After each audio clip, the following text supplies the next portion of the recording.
Good afternoon, everyone, and welcome to Thoreau's Walden, a discussion with 4 contemporary writers about the enduring relevance of transcendentalist Henry David Thoreau's Walden, or Life in the Woods, where the author reflected on his 2 years, 2 months, and 2 days sojourn in a cabin of his own construction on Walden Pond near the town of Concord in Massachusetts.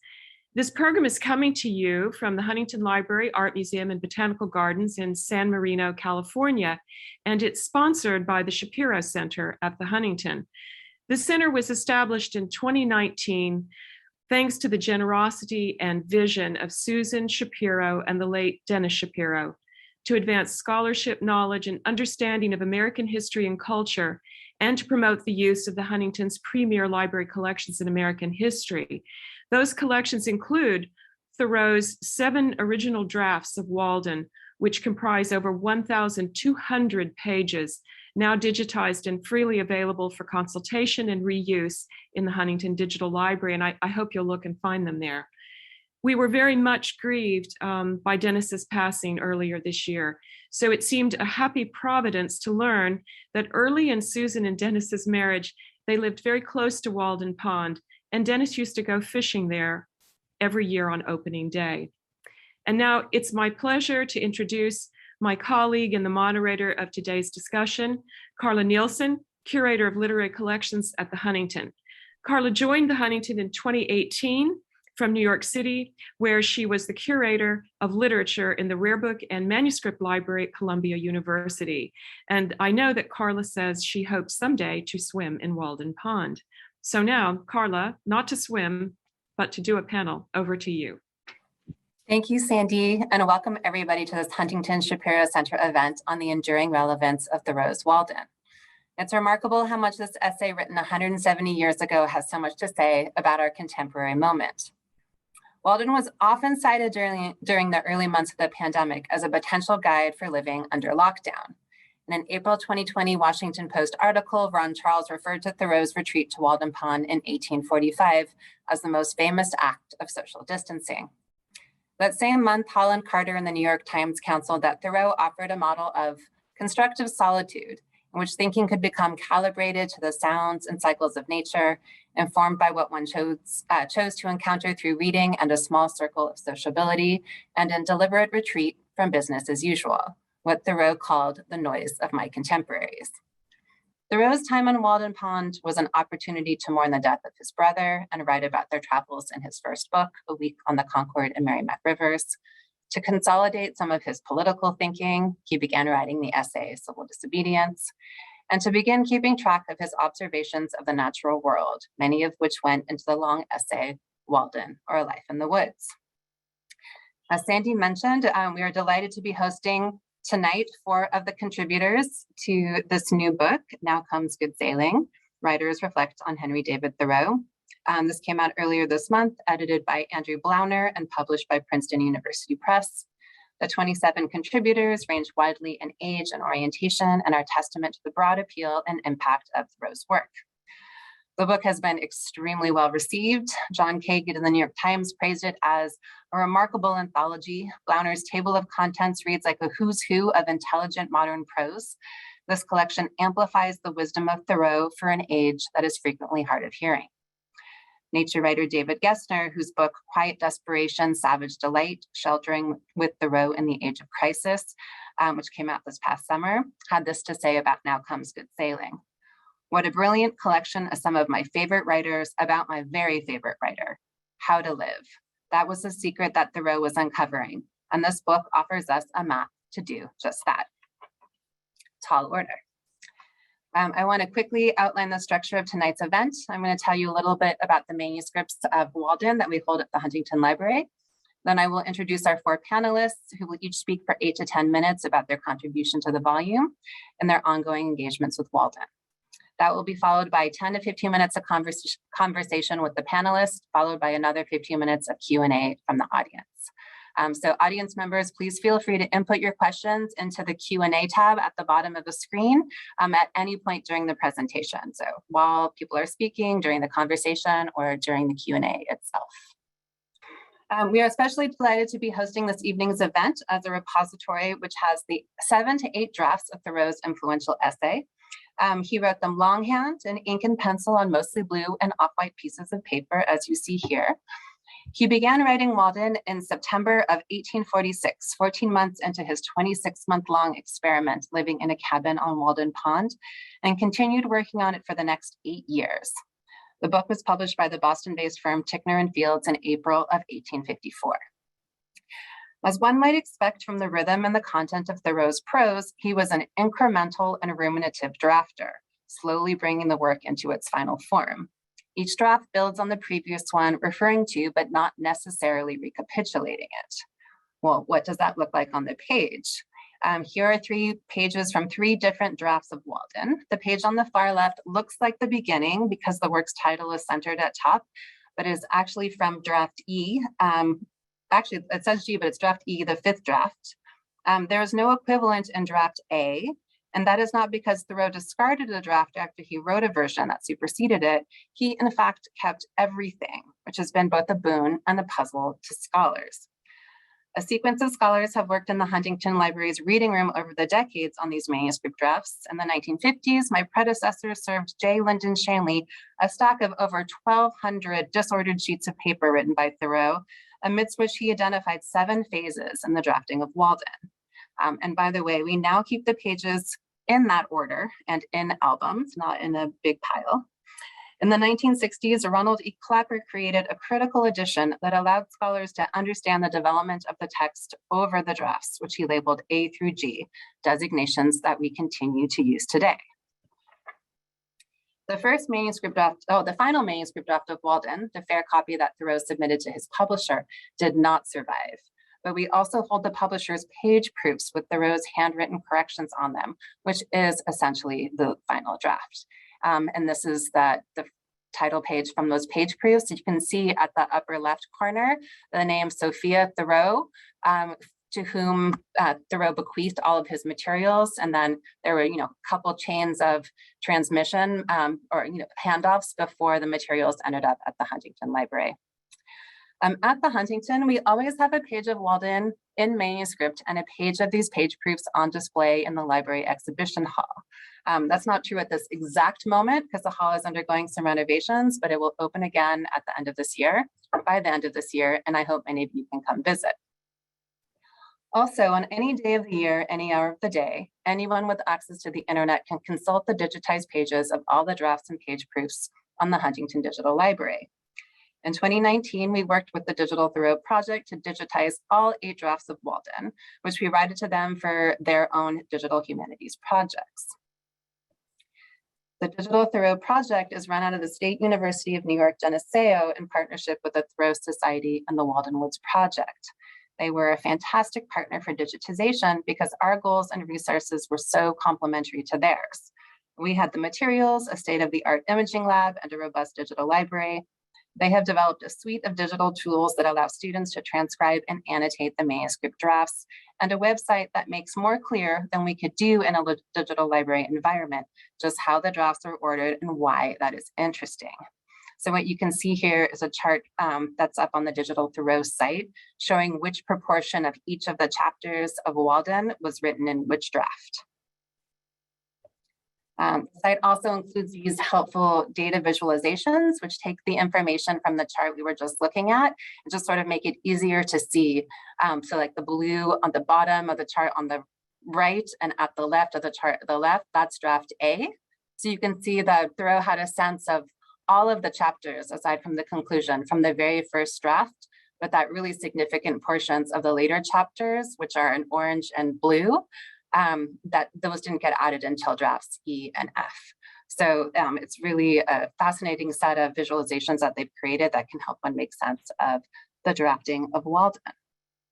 At the center of their project is what they call a fluid digital edition of Walden that is interested less in presenting the work in a resolved final state than in showing how it developed over time. This is the type of scholarly edition that works especially well for Thoreau because of his composition method, and also especially well in the digital realm. If you're interested in learning more about the drafts, I encourage you to look at the manuscript pages of Walden on the Huntington Digital Library or to take a look at the Digital Thoreau website. We will include links to all of these projects at the end of tonight's events, but now I want to introduce our speakers and get underway with the presentations and conversation. Our presenters tonight, from left to right, and also in the order that they will be presenting, are Megan Marshall, who is the Pulitzer Prize-winning author of 3 biographies, Margaret Fuller, A New American Life, the Peabody Sisters, 3 Women Who Ignited American Romanticism, and Elizabeth Bishop, A Miracle for Breakfast. She is the Charles Wesley Emerson College Professor at Emerson College, where she teaches in the MFA Creative Writing Program and a past president of the Society of American Historians. She grew up in Pasadena and has told me that she has many fond memories spending time in the Huntington's gardens and galleries. We hope to see you in person sometime soon, Megan. Pico Iyer is the author of 15 books translated into 23 languages, including works on globalism, Graham Greene, Islamic mysticism, the Cuban Revolution, and the Dalai Lama. His most recent works include twinned and contradictory books on his home of 33 years, Autumn Light, and A Beginner's Guide to Japan. We were delighted to announce just last week that the Huntington Library has acquired Mr. Iyer's literary archive, including drafts of most of his books, journal notes, and correspondence.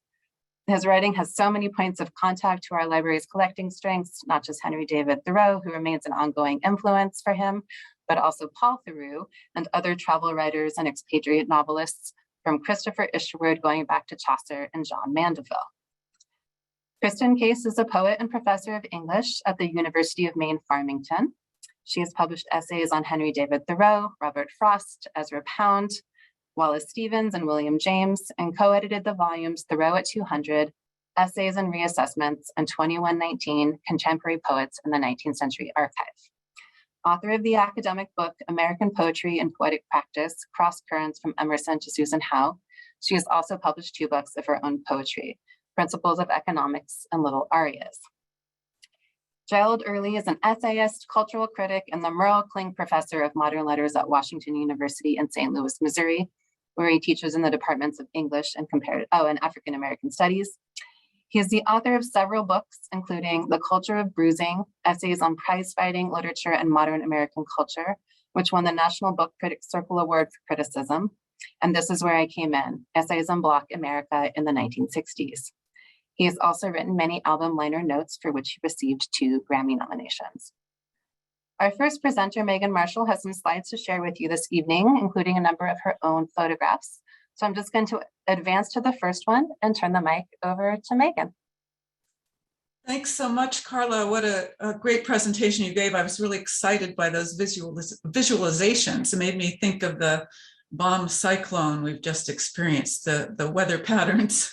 Thoreau's composition method might have something in common with that. So I think we're looking at the same frontispiece of the first edition of Walden, or the proofs for it, that Karla described earlier. And it's appropriate that she mentioned Sophia Thoreau's hand or name up at the top, because the illustration you're looking at is Sophia Thoreau's own drawing of her brother's cabin. And that's what he chose to illustrate his book when it first was published. Yes, I grew up in Pasadena, and yes, I read Thoreau in high school, the way probably most of the people on this panel did, at Blair High School. Some of you probably know Blair High School over by what used to be the end of the Pasadena Freeway.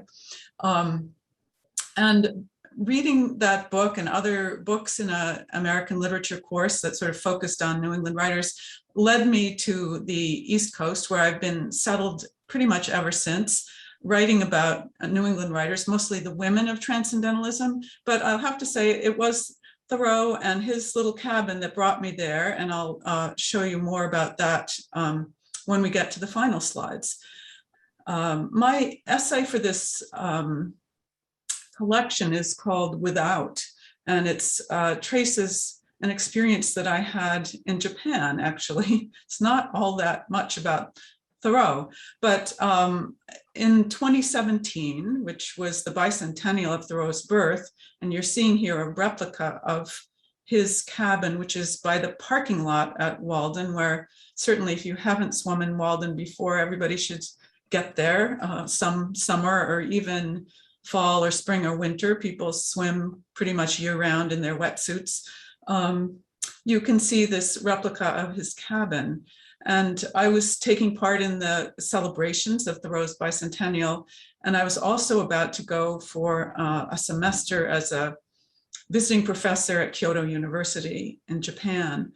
And it sort of struck my mind, but did not enter my consciousness when a Japanese scholar who was at this conference talked about the Thoreau of Japan, who had had a hut of his own, a hermit, a Buddhist hermit, and that there was also a replica of this hut somewhere in Japan. That's all that kind of crossed my consciousness. Before I arrived in Kyoto for my 3 months there as a visiting professor, I really knew nothing about Japan, except my sister, who may be listening here, Amy, had spent a year in Kyoto during college.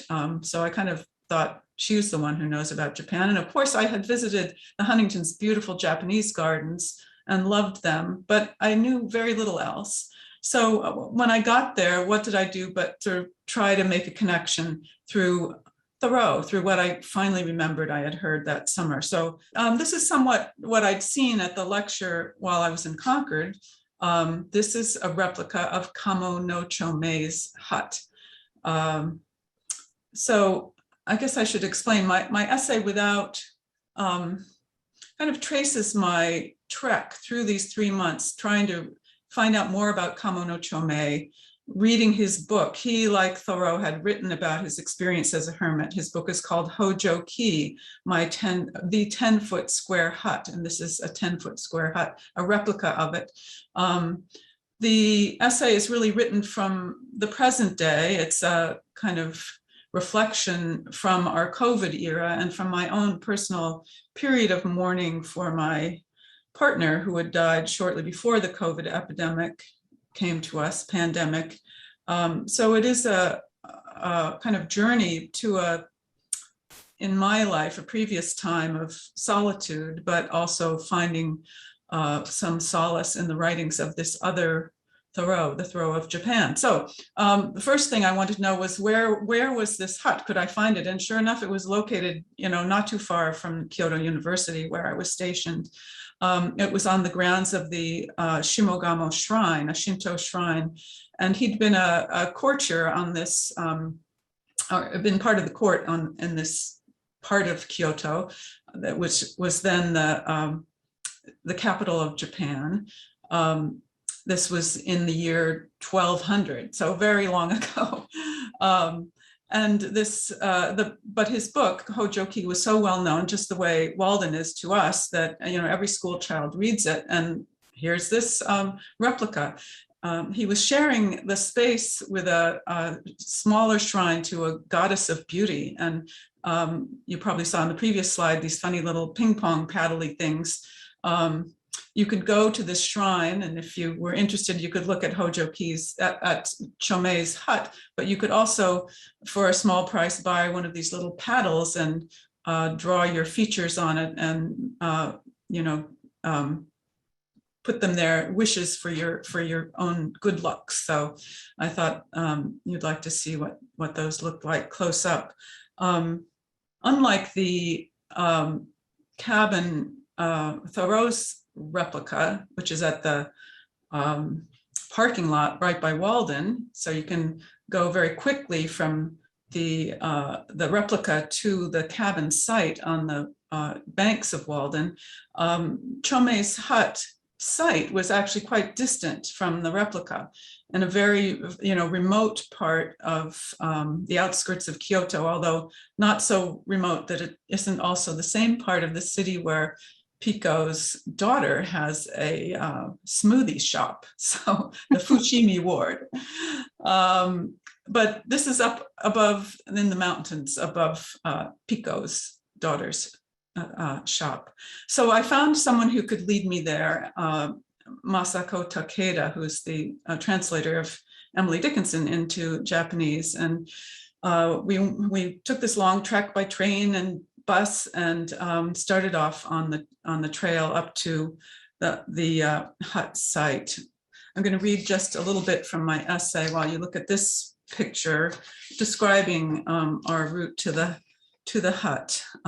During my months in Kyoto, I'd grown accustomed to the city's meticulously landscaped gardens, domesticated Edens that showed off individual trees or symmetrically planted groves to best advantage, allowing them space to expand and visitors room to admire, rather like the Huntington's Japanese garden.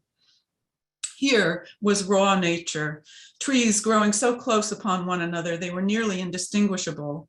Vines in high branches connected their hosts in a muddled biota whose population I could not begin to name or number. Chomei had called these spindle trees. As we ascended, the stream Chomei relied on for water grew ever more distant in the crook of the ravine below. Trees pressed in, narrowing the trail, and we walked in single file. Sunlight filtered down the ravine, reminding us it was day, but our path lay in what must have been perpetual shadow, and the temperature fell. At last we reached a ledge marked by an engraved granite slab and a ceramic vase with a bouquet of fresh roses left by a previous visitor. Nature crowded and almost choked us here, but Chomei had somehow cleared this scarcely level patch of earth, settled his movable hut upon it, and achieved the solitude he sought. The valley is thick with trees, he wrote in Hojoki, but I have a view of the western heavens, focus for meditation. On his rough mountainside, Chomei did not forget humankind or the devastations he'd witnessed. Indeed, he devoted some of his time to writing about them. But here, there was little distinction between life within and life without. The rhythms of nature replaced those of court life and offered psychic shelter from remembered cataclysm.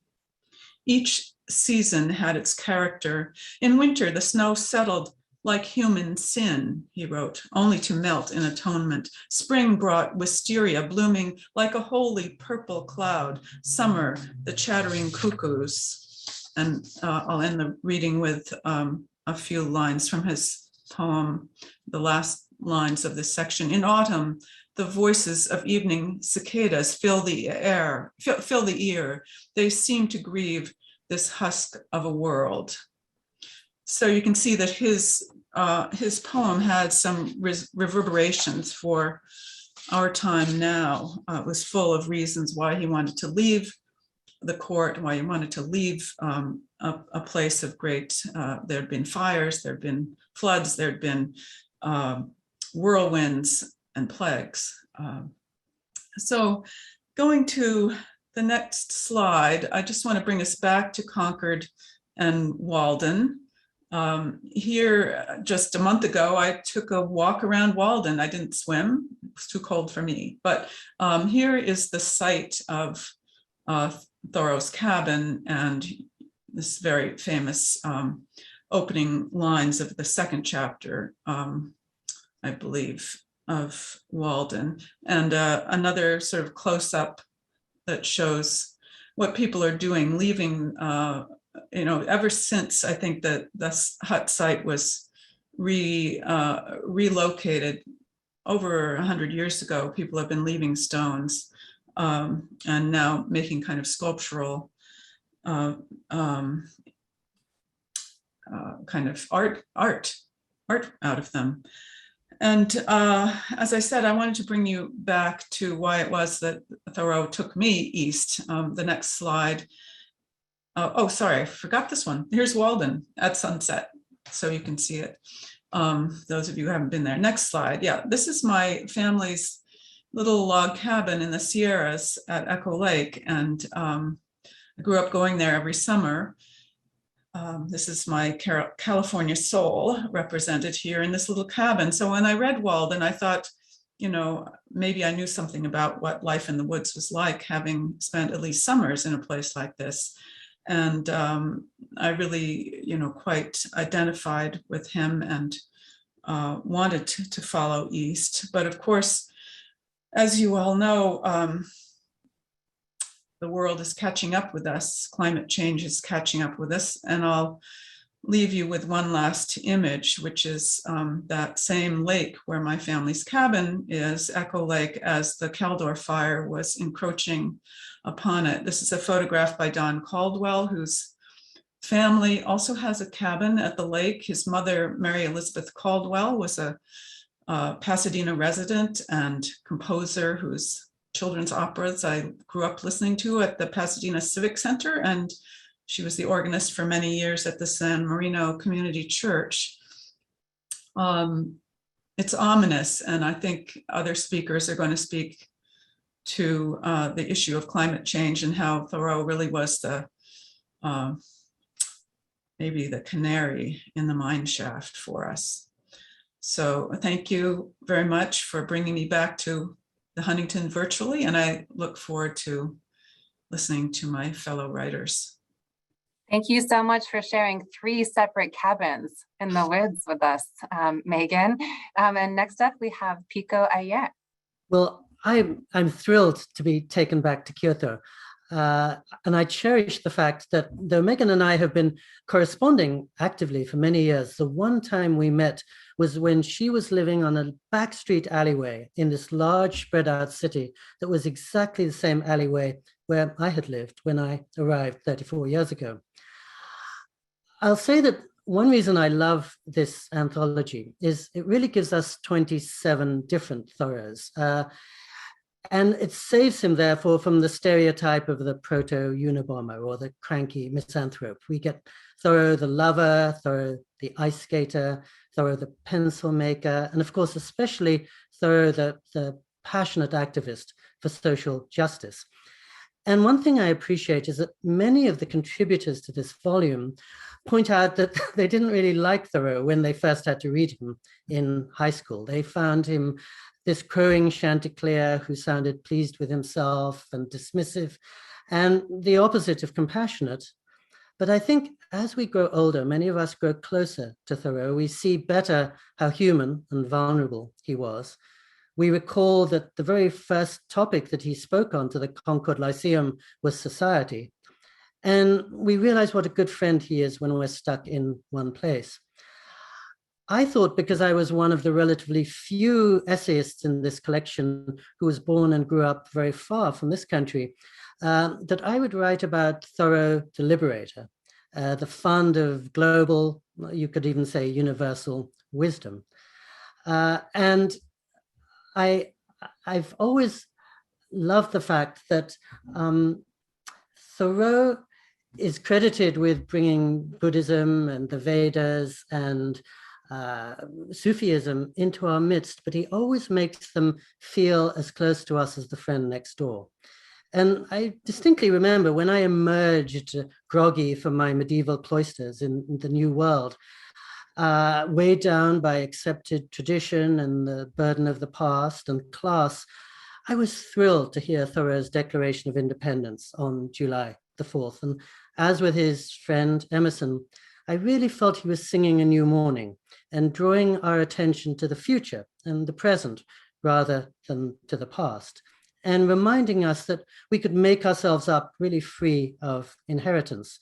And yet, of course, he did all that by drawing from the past. And I savor the fact that Thoreau read in 6 languages, and as he said, gave us the Hindus and the Chinese and the Persians, as well as indigenous wisdom, which is an important project for all of us now, but I think was much harder to imagine doing in 1850.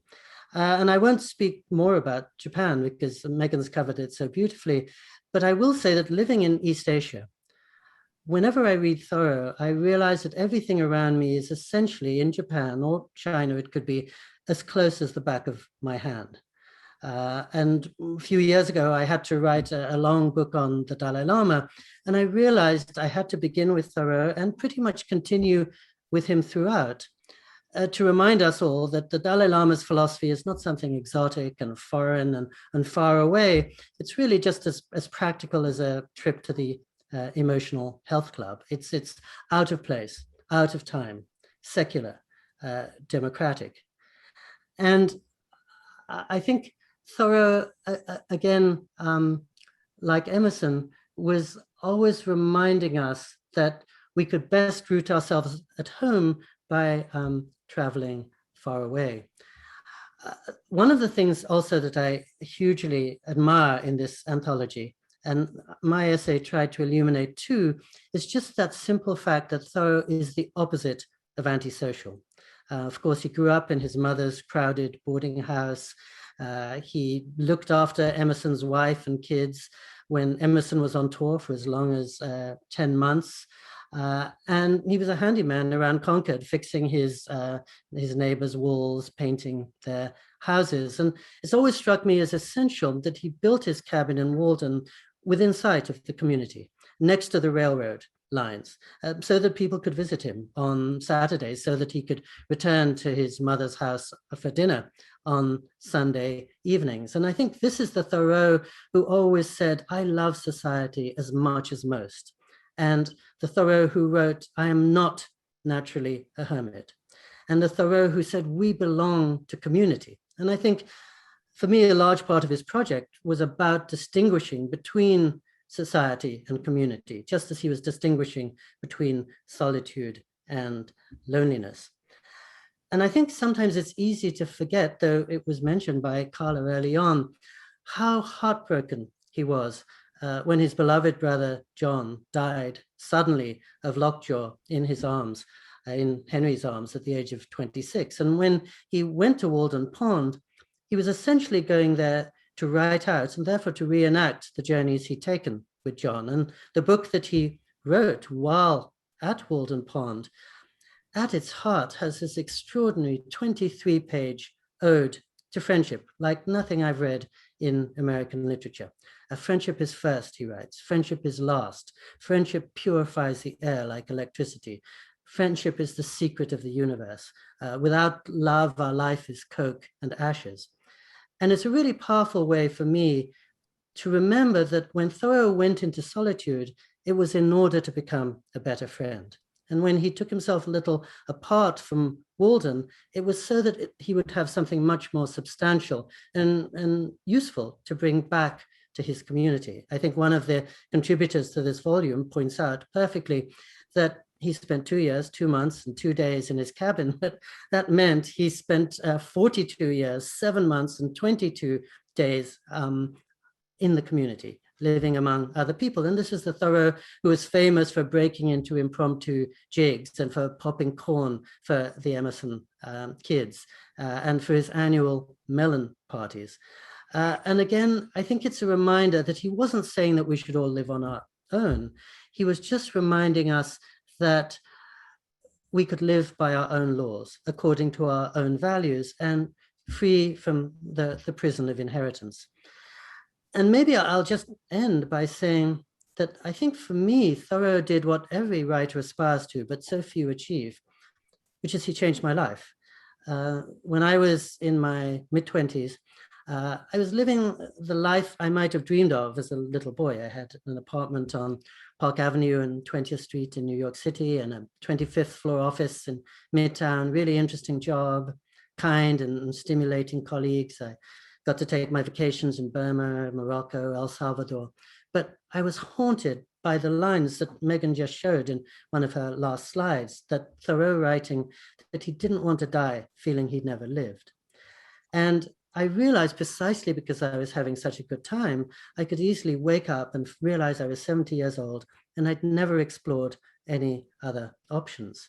And I remembered that as important as Thoreau going to Walden Pond was, so too was his departure from there. And so I left my exciting seeming life for a single empty room on the backstreet lane where Megan ended up many years later. No telephone, no toilet of my own, no visible bed. And although I didn't stay there so long, I've now lived not far away for 29 years in a rented 2-room apartment, no car, no bicycle. I've never used a cell phone. I don't have a television I can understand.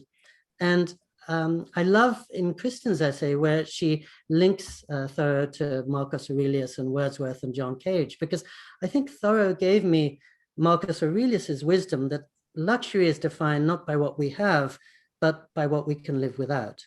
And I think it was Thoreau who really told me that if one could free oneself a little from distractions, then one gets Shakespeare as a friend and Handel and the turning leaves. And when one wakes up in the morning and looks across the day to come, you see not this thicket of high rises, but a vast open meadow. Put differently, to follow up on what Megan was saying at the end, if our world is on fire, do we want to be talking about the Kardashians? And I think Thoreau, again, more than any other writer, reminded me that I could live a little closer to the life that the best part of me longed for. Thank you so much for that, Pico. It's very inspiring. Next up, we have Kristen. Hello, lovely to see everyone, and Pico, that was so moving, and Megan. I'm so honored to be here. I spent some lovely days at the Huntington for a bicentennial celebration of Thoreau, and so this is like so wonderful to be doing something with the Huntington again, and also so tragic that it's of all the places that I would want to be in person, the Huntington is probably number one. But this is a delight to be with the other authors in this wonderful anthology. I'm just going to read a little bit from my contribution to the book without much preface, except to say that it is a kind of chronicle of my evolving relationship to Henry Thoreau, which has come about through many years of thinking with his writing, and in particular, many years of working on transcribing some late life manuscripts that are sometimes called the calendar, Thoreau's calendar, that are sort of charts of seasonal phenomena. So I'll talk a little bit about, in the essay, about what got me interested in those charts, and also kind of how my relationship to him changed over time. The essay is called Following Thoreau. Like many, I disliked him at first. The superior tone, the relentless irony, the apparent disinterest in people. And so it was a small surprise to notice one day, maybe 10 years ago, that Henry Thoreau had become my friend. I suppose it's possible that prolonged enough exposure to any writer will create this feeling of intimacy, this sense of living in a strange proximity to the dead. But I suspect that the particular way that Thoreau has made himself a home in my mind, taking up residence in my eyes and hands, becoming a part of the way my fingers move across the little black keys of this keyboard, and part of my attention to the not quite silence that surrounds my typing, has something to do with the way that writing and life are always interwoven for him. It is something to be able to paint a particular picture, he writes in Walden, or to carve a statue, and so to make a few objects beautiful. But it is far more glorious to carve and paint the very atmosphere and medium through which we look, which morally we can do. To affect the quality of the day, that is the highest of arts. He says paint a picture and not write a book, but of course he means that too, and as a writer himself means it more.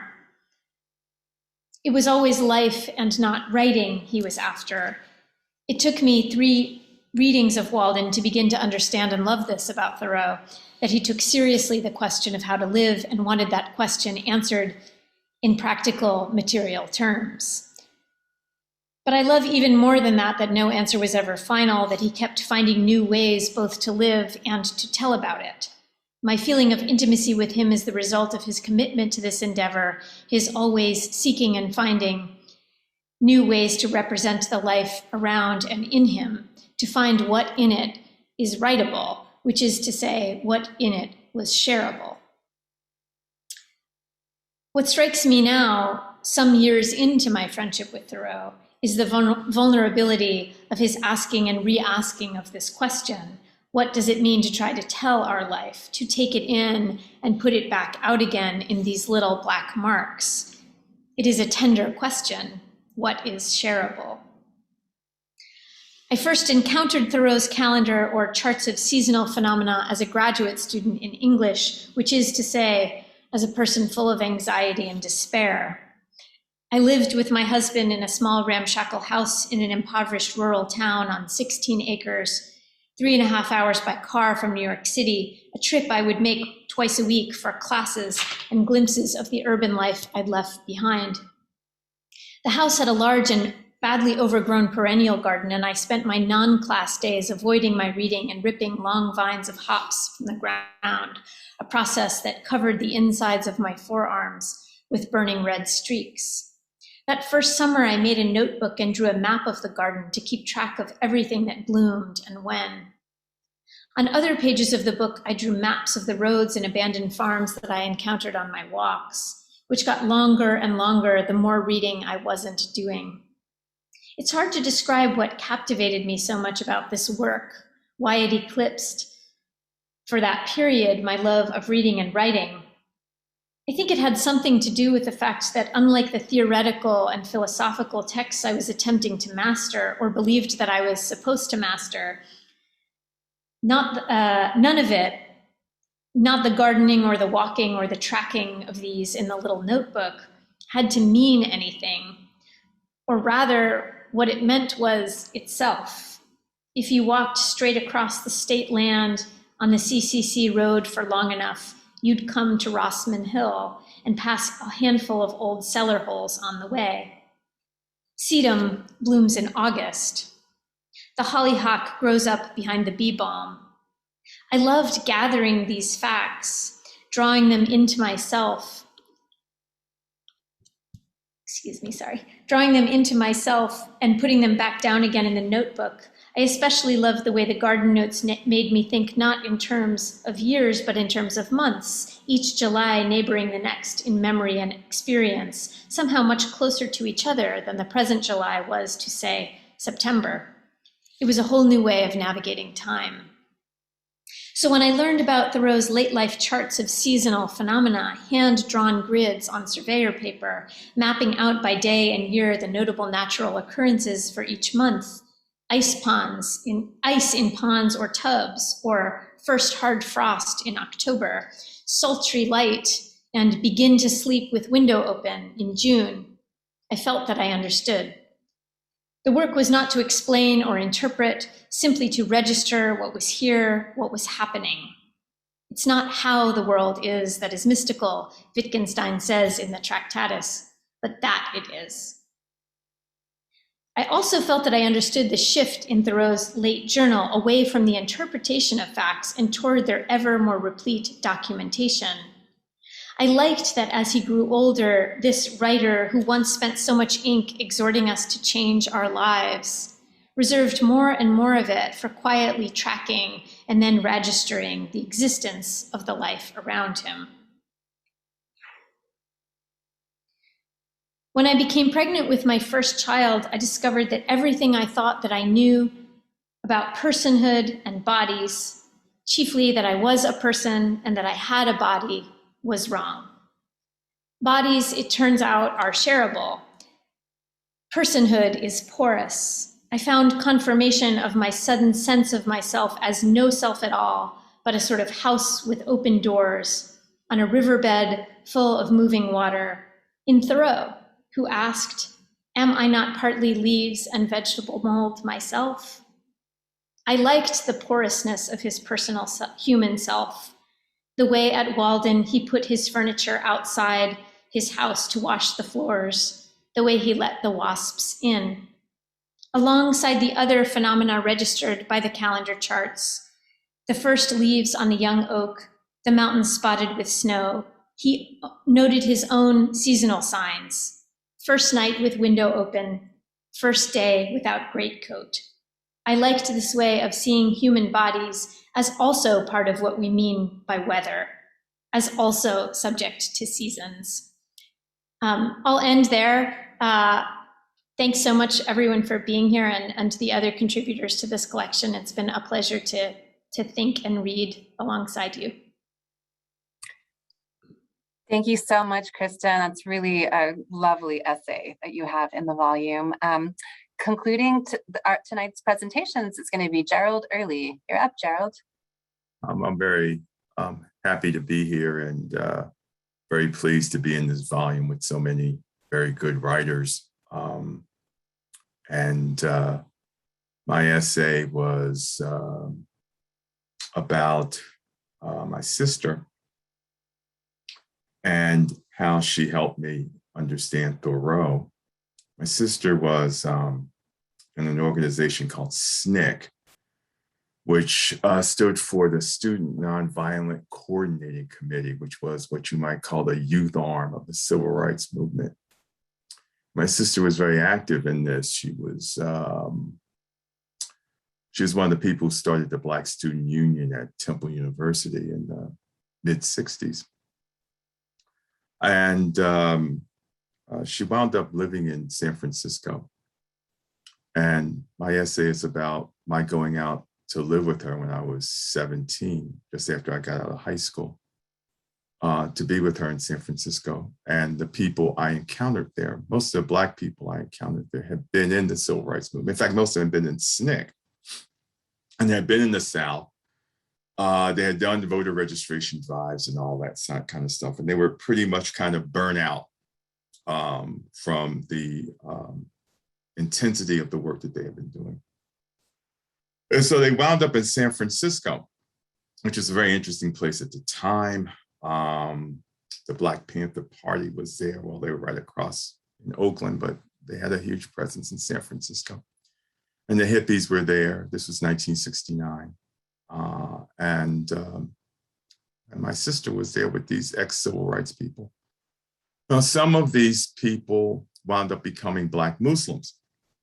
And they became Black Muslims because they wanted to join a faith community and they felt like they needed to have some kind of anchor.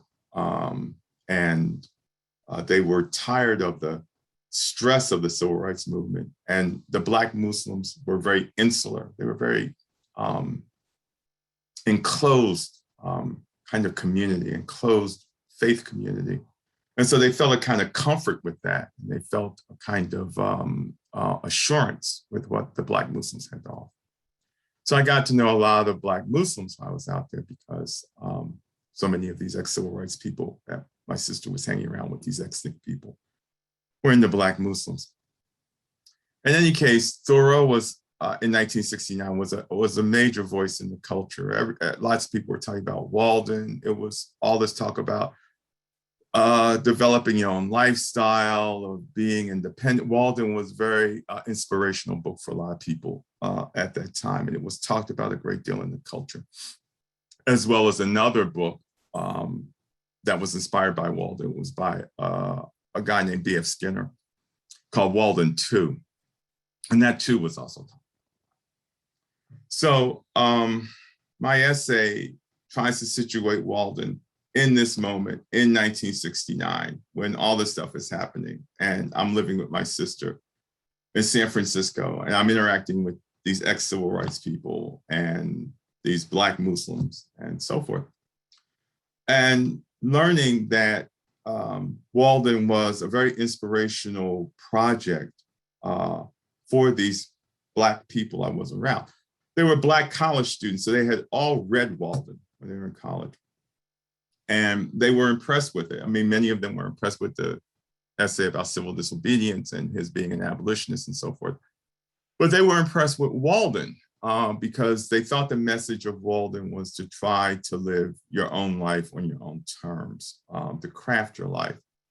So they were very inspired by it in many ways, and particularly by its do-it-yourself kind of quality about it. I would have to say about the Black people at this time that was around, and the whole project of Blackness as it was being articulated at this moment, have very much become a project that was very much related to the natural and nature, and also being related to do-it-yourself. That being Black was now a kind of do-it-yourself project. And it was moving away from the whole business about integration, because most of the young Black civil rights people I was with thought integration was a failure. And so they were moving away from that into this kind of interior project of Blackness and making themselves over again and making themselves this new natural people. And they found Walden to be very inspirational in that regard for what they were trying to do. I admired these people very much. I was 17, most of them were about 10 years older than me. And I admired them. I thought they were very brave. I thought they were very smart. They taught me a great deal. This is when I first read Walden, and I was able to understand what Walden meant to people who were not searching to actually live in nature, because this is a very urban story. It has nothing to do with anyone actually going back to nature. If anything, at this point in time in 1970, Black people have become an extraordinarily urban people. In fact, it was one of the great demographic transformations in America that Black people over a period of about 40 years have become, from being a folk people in the rural South to becoming this extremely urban people. And now today in America, the people who are the least likely to be rural are Black people. So that's what my essay deals with, is this whole component in 1969 of this moment and Walden and Black people, and reading this book at this time when I'm living with my sister and learning about life from these ex-civil rights people and these Black Muslims. Wonderful. Thank you so much, Gerald. That was so succinctly 8 minutes. I didn't even need to prompt you.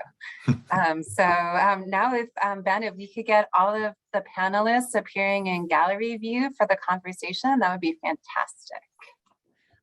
Thank you to all 4 of our presenters for really interesting summaries of their contributions to their volume, and just kind of more broader comments about the relevance of Thoreau and particularly Walden to you. I have a couple of questions for us, but I also hope that you have questions for each other. And to the members of the audience, you can be inputting your questions into the Q&A function. It's a button at the bottom of your screen, and then we'll be collecting those to ask in just a few minutes. So something that Kristen spoke very explicitly about, I think that some of you just touched on in your essays, is that you write about your first encounters with Thoreau and Walden, often in youth, but then also mention that you returned to Thoreau as an author later in life. Can any of you recall an experience of rereading Walden and noticing something new about it, or finding it newly significant because of what was going on or where you were in your life? Yeah, before we go there, I just want, after what Gerald spoke about, I want to speak of my classmate, Jonathan Jackson, who was 17 in 1969 and 1970, and reading Walden with me in a classroom in Pasadena. And in the summer of August 1970, in an effort to free his brother George from prison, held up a Marin County courthouse and was killed. He had read Walden also, and just want to remember him about 50 years after his death. But, you know, I should probably let others speak to coming back to Walden. I find that every time I look in it, you know, every time I look in it, I find something that I hadn't remembered. I'm just grateful, actually I was grateful for the opportunity of this, writing the essay to find some wonderful lines, counter to what we've just been talking about. There's, you know, that I think, I can't quote it, but that joy, life is the condition of joy, joy is the condition of life. Maybe we can go there a little bit. Yeah, to answer your question, Karla, I was fascinated to see the 7 or 8 drafts and the statistical breakdown, because I think it gives empirical proof to the sense that he was creating something so nutty and dense. In other words, you can unpack Thoreau's sentences even more than Emerson's again and again and again, which is why, just as Megan was saying, every time I go back to it, which is probably every year, I'm seeing something different. And I feel he was almost remaking the American and the English language and creating this kind of alternative scripture. I mean, he's constantly playing on words. He'll take extravagant and upend all the expectations we bring to many of the words that we sleepwalk through.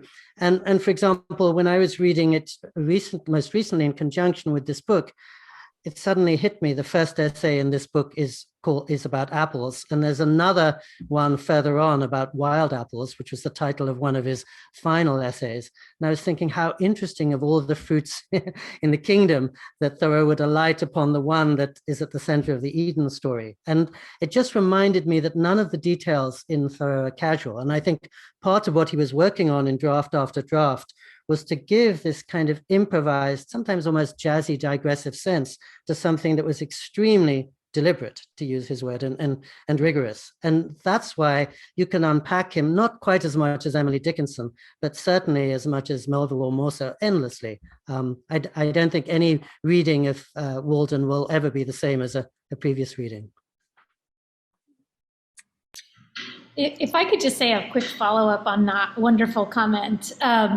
I absolutely agree with that description of Walden and of Thoreau's writing in general. And I would add that part of what makes it so wonderful, and that made me really come around to Thoreau, is that you can always do that and you never have to, right? So there's always a level of like, this is what's happening.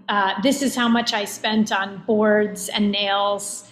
And that absolutely literal, plain sense of the language, the text always works on that level quite brilliantly, and also repays a kind of like, like continental philosophical engagement, sort of like, how is this text also doing, like post-Kantian philosophy? Like, you can always do either of those things. And there's a kind of wonderful humility, I think, about Thoreau's sort of saying, like, that's here for you if you want it, but I'm not going to insist upon it. And I sort of fell in love with that sensibility, which is sort of a kind of depth of philosophical and intellectual insight that doesn't always push itself on the reader, that is quite happy to have the reader just be along for the details of the narrative as well. Wow, I'm loving these responses. They're bringing out so much in the text. Gerald, did you have anything that you wanted to add, or? No, I don't have anything to add. All right, great. Well, we can move on to perhaps a related concern, which is what is it about Walden that makes it so enduring and remain relevant over so much time? Or perhaps a related question, considering that so many of the essays in this volume were written during 2020, when most of you were affected by the global pandemic and amidst the Black Lives Matter protests. Did you have a new significance for the book during that particular time? Everyone's being so quiet. I'll break the silence by saying that Gerald was mentioning Thoreau as the abolitionist. His mother's house was on the Underground Railroad. It was the center of the females who were agitating for the end of slavery. He was the first person to speak out publicly for John Brown. So it's hard to think about Black Lives Matter without thinking of Thoreau as sort of being an early spokesman for that. And as all of our contributions were saying, it's impossible to think about climate change without thinking of him as the canary, as we heard, the prophet. But I wrote my piece almost before the pandemic, and my sense was just, I think, as Kristen said at the beginning of her essay, he was telling us how to live, which is why he never gets old. And whatever is going on in the world, he, more than most writers, I think, is just addressing the simplest, most essential questions. What are you going to live for? What matters to you? What do you value? Yeah, that's part. Yeah, part of its enduringness is that it poses these questions in ways that, as you put it, Pico, kind of transcend time. Any more on that, or questions that you're beginning to have for each other, that you want to pose, our four panelists? Well, I guess I would ask Gerald. That was so captivating. Your description of that time in which you kind of first encountered Thoreau. And you spoke quite a bit about what Walden meant to the people who were around you at that time. And I only just received my copy of the book. I don't know if you've all received yours, but I just received mine, so I haven't had a chance to read your full essay yet. And so maybe this is a deliberate, like you have to wait to read the essay. But I'd love to know about like your response to it. When you read it, was was that interest that your community was experiencing borne out for you personally, or not? When I read it, well, I have to say that I think that one of the things about Thoreau at that moment in Walden was that he had enormous appeal to young people, and young people were trying to figure out their lives. And in 1969, this was something you were encouraged to do. And I think it was for the first time in American history that so many young Black people were now trying to enact that, really thinking about, oh, how I need to make my life, how I need to make my life mean something. And on a stage in the country where acting this out through the civil rights movement and through the political activism and so forth meant that they were creating a drama that other people had to respond to, that they were creating a drama that suddenly the meaning that Black people were trying to attach to their lives, young Black people, was now being acted out in such a way that white people couldn't ignore it. It was now something that was an issue in the country itself about what, aside from the whole thing about jobs or freedom or the other kinds of stuff, it was all, about what it means to be a Black person, what Black life means. And so I would say that Walden struck me with a great deal of force. I was very interested in Megan's story that she was saying about Jonathan Jackson. That was really quite interesting. That so many people like him were reading it. And I think it was because it was opening up. You felt in a lot of ways that he was talking about something that you were feeling, that he was grappling with issues that you were grappling with, but he seemed a lot smarter than you were in grappling with them. And so there was a kind of advice. Yeah, that's the word.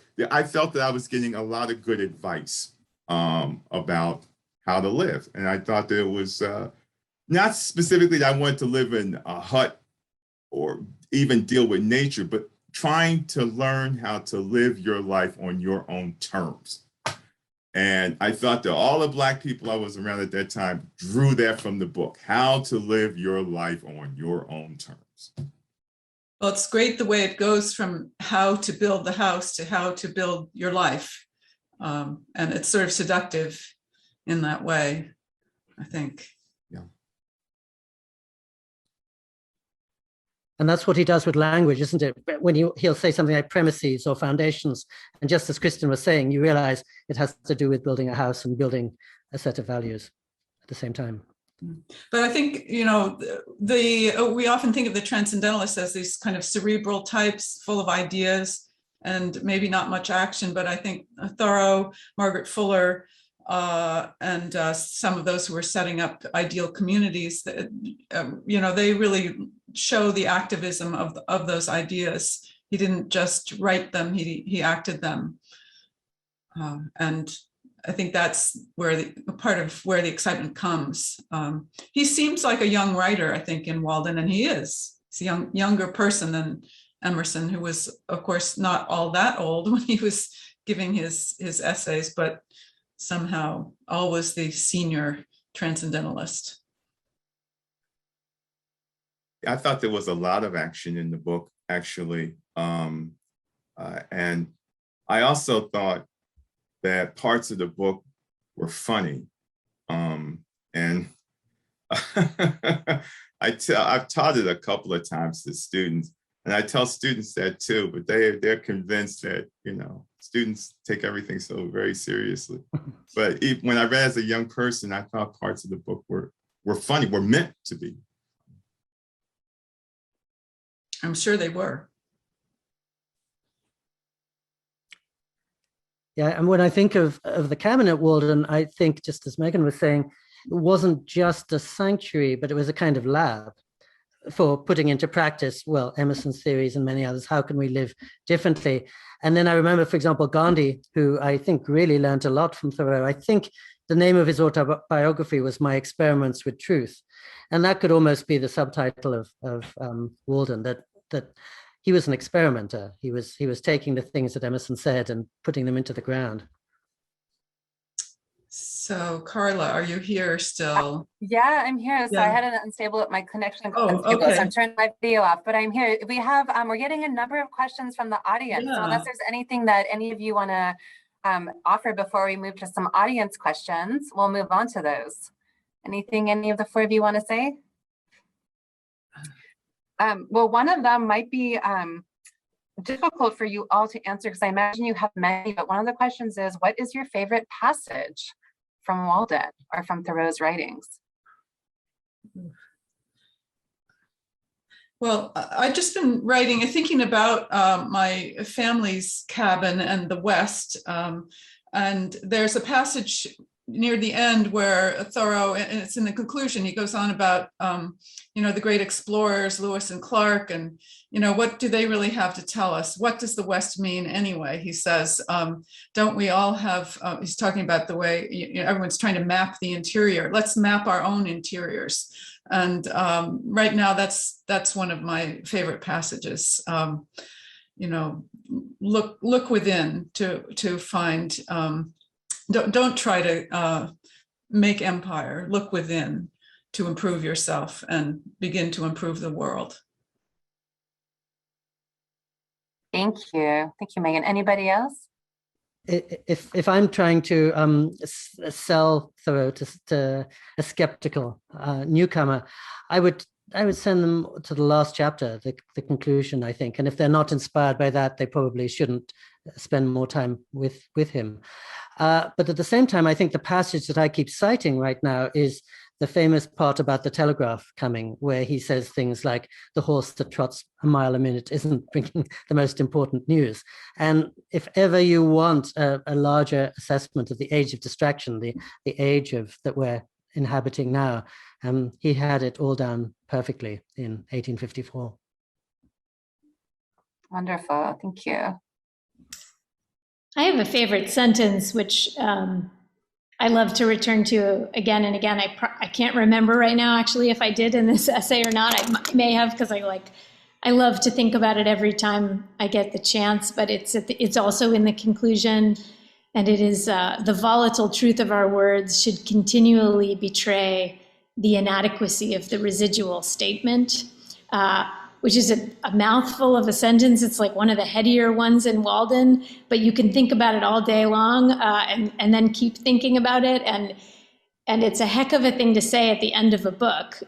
It's basically saying words can never really tell you anything. All words can do is kind of point at the feeling or the volatile truth behind the words. And so after you've spent all these hours, kind of like carefully parsing Thoreau's language, it's sort of like him to say, yeah, by the way, the words don't really matter, aren't really the thing that matters. That's just the residual. It's the thing behind the words that matters. And so I love the kind of the playfulness of that gesture, the complexity of the thinking, the way he's like undercutting himself. It's just a great example of his incredible linguistic dexterity and what he can do with, paradoxically, what he can do with language while disavowing language. Lovely. A number of the questions coming in are about, for those of you who teach writing, either literature, creative writing, and whether, how you teach Thoreau as a writer. And I think you're actually showing that, like Kristen, your response just showed how you can just unpack a statement of from Thoreau's writing and get people to notice how complex it is. Actually, one of our questions is for you, Pico, which actually quotes one of your citations of Thoreau from your book on the Dalai Lama, which is, so simplify the problem of life, distinguish the necessary and the real, probe the earth to see where your main roots run, I would stand upon the facts.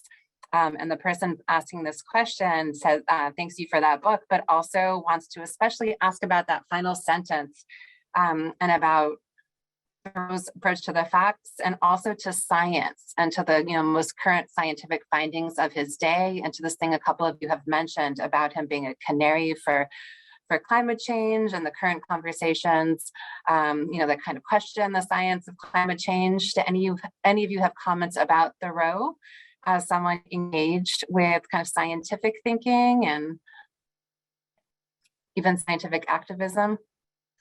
Did you want me to address that epigraph? Or You're welcome to, but it was mostly just to praise you. The person wanted to. But yes, I guess the question is about the relevance, the ongoing relevance of that particular quote from Thoreau. Well, I think maybe I'm going to prod Kristen to say something about the climate change. I think she has spoken about how, earlier critics of Thoreau kind of say he was kind of off his feed in his later years just to be keeping these journals. And, what was really all that about? Kristen has found, and others, I think more recently, have found those to be very rich and in some ways his greatest contribution, not simply because of the details in them, but great writing as well. But maybe you can say something about these nature, the records in his journals and what they're doing for us. Thanks, Megan. Yeah, I mean, there is an impressive and kind of growing body of work about that climate scientists are doing, looking at Thoreau's charts of seasonal phenomena and record keeping about seasonal phenomena. And so he is actually enabling us to understand things about the climate today, which is incredible. But also, I think he gives us, he is often cited as a kind of proto-ecologist, an early ecologist, someone who understood one of the first kind of deep inheritors of Darwin in the Americas, someone who kind of understood the ways in which species are interconnected and wrote about those things in really moving ways and really attentive ways, in ways that kind of mainstream 19th century science didn't yet understand. And I think, in the particular manuscripts that I have looked at, his understanding of the human as natural phenomenon is incredibly prescient, and sort of like recontextualizing the human as not separate from the natural world, but participant in natural systems is something that we continue to learn from. So I think that he has many, many things to teach us, and lots of them have to do with the physical world.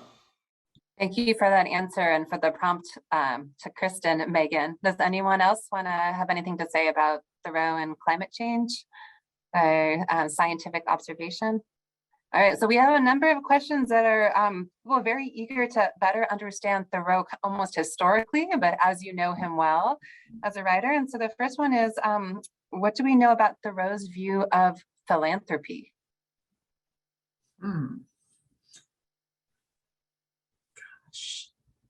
I'm sure there's a quotation somebody could come up with, but, and we could guess. But does anyone have something that comes to mind quickly? Well, doesn't he tear into charity in Walden? It sounds like Kristen maybe knows exactly the passage. It's a typically provocative and almost outrageous kind of reversal of ends and means, I think. But maybe Kristen is nodding, so. I mean, I'll just say that I find I'm probably the wrong person to answer this question, because I find this the hardest, the moments when I'm most irritated at my friend Henry. He can be quite prickly, even cold on this question, and I think one has to understand the particular kind of patronizing context of 19th century philanthropy and his resistance to that kind of patronizing premise. But there remain problems. I mean, I think in a recent essay I wrote, it's sort of like taking on some Thoreau resistance. I sort of said, like, look, I get it. There are moments in Walden where he talks about kind of really sort of disdainfully about people who have debt that I think are problematic, and I think bear critique. I don't think that makes Thoreau the pond scum, as that Catherine Schultz in the New Yorker called him. I don't think that means we need to throw away the text or not attend deeply to the wisdom that it offers. But I do think it's a thorny issue. So I guess I don't have more to say than that. But for me, it's a particular difficulty in the text. I mean, I think he felt that doing good was often more about doing good to our self-image than to the people around us. And again, I think he was prescient. Now you hear a lot about spiritual materialism. In other words, people acting with great selflessness, basically so they can advance towards heaven or sainthood or whatever it might be. And I think he had the courage to cut through all that. And really, I feel he was always speaking against the unexamined life. And that, as it were, a reflexive philanthropy, if you haven't stepped away long enough and thought deeply enough about what really is going to help the person, it could be like a parent who's forever spoiling her daughter and thus makes her daughter extremely ill-suited for the not always generous world around her. So I think he was always speaking for thoughtfulness rather than just, following the reflex or following the prompts of conventional wisdom. Fantastic. Anything more on philanthropy? Because we have two questions that came in about friendship for Thoreau, which I think that Pico and Kristen, you spoke about specifically. Kristen is Henry, your friend, and Pico on what Thoreau has written about friendship. But I think all of you kind of talked about the people with whom you have read Thoreau over the years. So Gerald in particular, you were talking about the people who were talking about Walden when you encountered it in San Francisco. What do we know about what the models of friendship, what Thoreau's own friendships were like? This is maybe something Megan can best answer. And what does Thoreau have to tell us about friendship beyond what's already been said? Well, I think Thoreau and Emerson's friendship is one that's really been explored over and over endlessly. What was it really about? Why did they have a cooling off? Could they really understand each other? And it sort of is parallel to the friendship that he had with Margaret Fuller, I think, who ultimately left Concord in New England because of frustration with Emerson. I think both of those vexed friendships actually show the warmth that that Henry and that Margaret were extending and the hopes that they had of friendship, as Pico was talking about the friendship that Henry felt for his brother John, who died, and perhaps hoped to replace that with a friendship with Waldo Emerson. I think, yeah, you always are seeing, we think of Thoreau is often kind of a loner. That's what we think of him, but so often his tramps in the woods are with a friend, with Ellery Channing, with Hawthorne, with you name it, whoever was around, he would take them for walks. And so he liked to be with someone as much as he liked to be on his own. And I think that's one of the counterweights, I guess, to the image of the isolated hermit at the pond, which of course we've said was only a matter of 2 years. Great, thank you. Yeah. Anyone else? And friendship more than romantic connection seemed to be what mattered to him. That's great. If no one has more on friendship, a question that's a little bit more towards the personal, though I'm going to say that you could answer this literally or figuratively, but have any of you tried living life in the woods or some version of the experiment of Walden?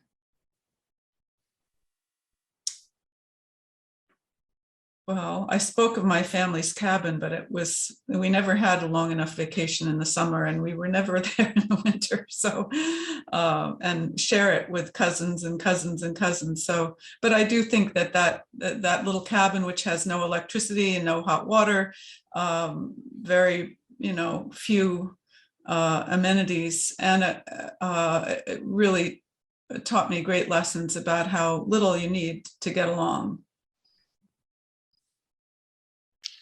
I think in some way, every time I teach Walden, I engage in a kind of Walden-like experiment, although not in the quite that sense. I don't move to a cabin in the woods, but I begin to question everything that I do, that I reflexively do. And I think to me, that's the sort of larger, and I loved Gerald's description of kind of thinking about Black life as a DIY project. So that was so moving, and in that historical moment. And I think the way that the text asks you to consider all of your choices and to consider the reasons why you do the things that you do, particularly the things that you say you have to do,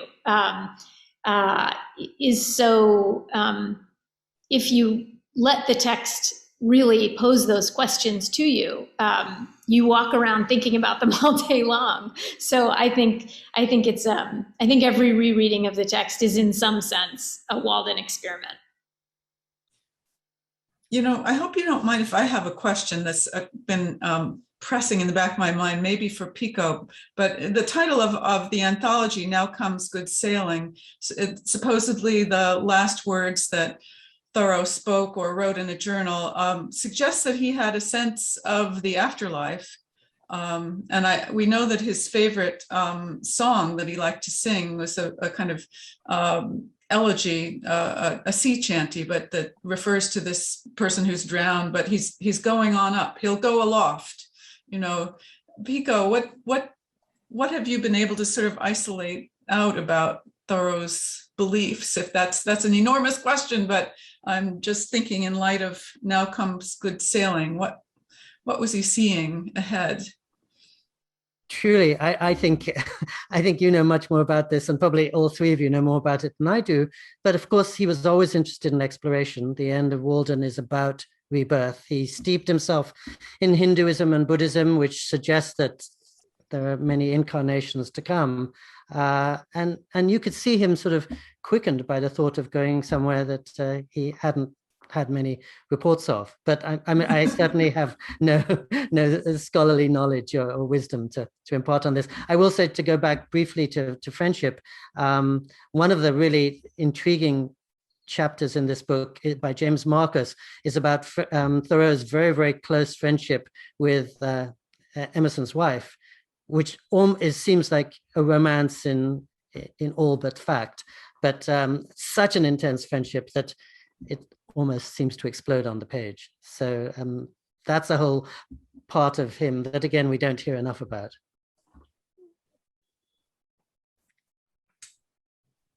Lovely. Anything more that any of the four of you want to say? We're just at about 5:30, so I'm going to, I will wrap up this program if there is not much more to put out, even though I suspect we could continue talking at great length about Walden among the four of you, that you could do that. And I hope and I expect that you have inspired the members of the audience to read Walden or to reread it, and perhaps to also read Thoreau's journals. I thank you so much for joining us tonight to speak about the ongoing influence of Walden. And the next slide that you'll see, there'll be links to the Huntington bookstore where you can purchase a copy of Now Comes Good Sailing, and links to the Walden text at the Huntington Digital Library and to the Digital Thoreau Project. Thank you to our presenters and to our audience members, and have a lovely evening.